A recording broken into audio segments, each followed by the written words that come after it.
Look at some of the numbers.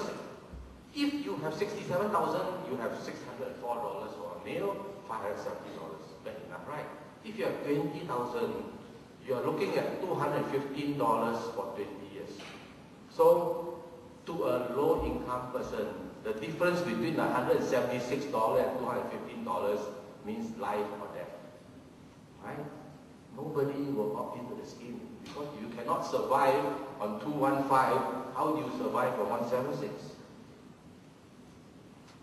In conjunction with the launch of CPF Life, it was announced that a new actuarial study showed that people who were born in 2006, wow, have much longer life expectancy.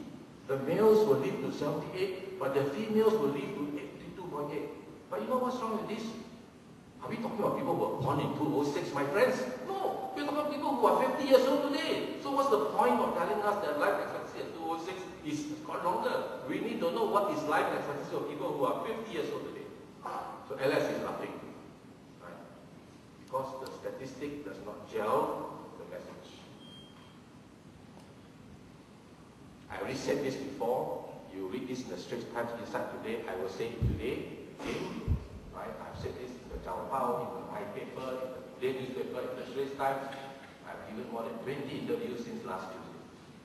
And I'll say this again and again. In what country does its national pension system exclude the bottom 25% of population?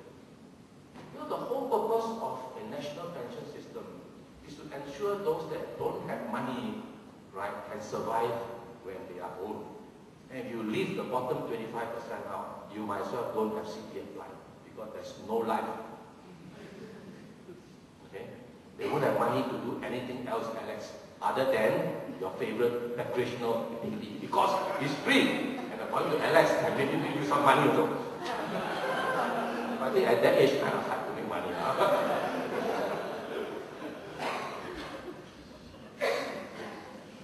Now, for those of you who are thinking of opting into the scheme, a lot of people will not in because there is an uncertainty surrounding the scheme. Because under the scheme, it is based on 5%. If the rate becomes 4, your money will run out somewhere halfway before your lifelong income starts. Let me give you an example. You start taking your money at 65. It's supposed to last to 80 because the interest is 5%. Then at 80, your lifelong income starts from 80. But if the interest rate is not 5, it becomes 4, your money will run out at 78. What are you going to do from 78 to 80 when there's no more money left in your retirement account because the interest was lower and your lifelong income only starts at 80? What are you going to do during the 2 years? So because of this element of uncertainty, I think a lot of people will not opt in. What is the solution? Simple. Government can guarantee that, okay, I guarantee a break-even interest rate of minimum 4.6. So if ever it's less than that, don't have to worry. There will be no gap. Alternatively, if there is a gap, the government can say, don't worry, if there's a gap, I will continue to pay you. But without these assurances, there is this uncertainty that goes on. Now, what is the big uncertainty today? In the past, your CPF retirement special account guaranteed at 4%. Now, it's only guaranteed to be at least 4 until 1st January 2010.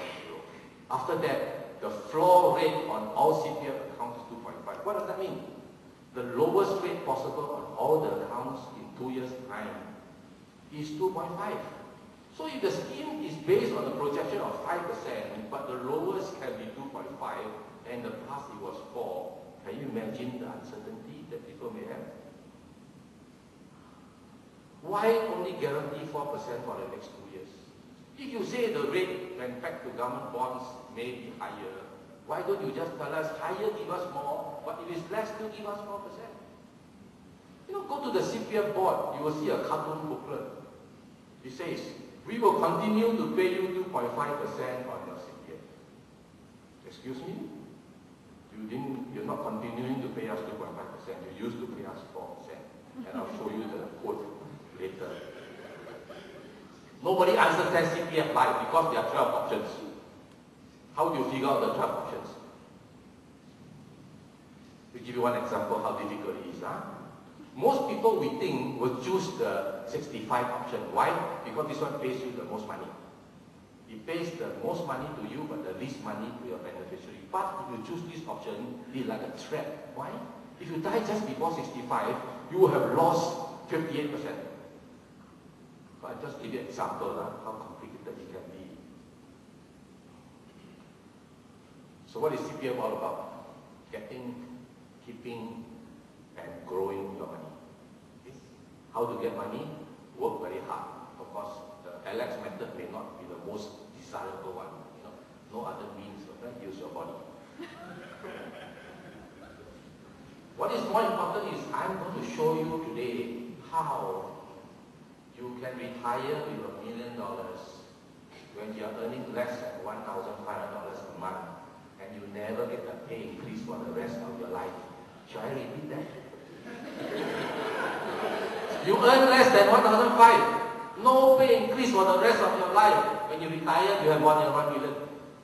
You believe me? No. Okay. Anybody at the end of this talk, if you disagree with me, come and see me. I'll do whatever you want. Okay? Even if you like.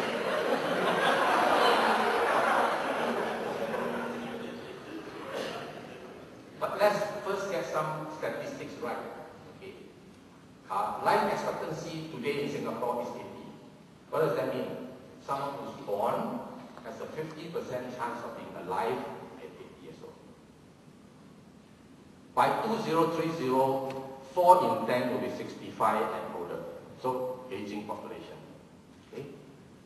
For someone who's 55 today, okay, the life expectancy is only 82, it's not 85. That means half the people will be alive at 82. For someone who's 85, okay, by 90, half will have died already. Now, I heard one minister say last week, there are no studies to show that poor people have shorter lives than richer people. In fact, maybe he said, I think richer people have shorter lives because they have better food or something. They don't eat branded bread, therefore they eat too much and die faster, like whatever. Okay? But there are studies in the UK that show that the poor actually live 4.5 years less than the rich. So you go figure, okay? Who you want to believe? The whole issue here is how many people, when they reach 85, are destitute? How many? Well, nobody knows, but we can estimate. If we make the assumption that only people who live in HDB 1 and 2 room rental flats are destitute, we can make an estimate. Here's the answer. 9.3% of people aged 85 and over in Singapore lives in 1 and 2 room flats. So if we use this assumption, approximately 2,000 over people will be destitute in the year 2043.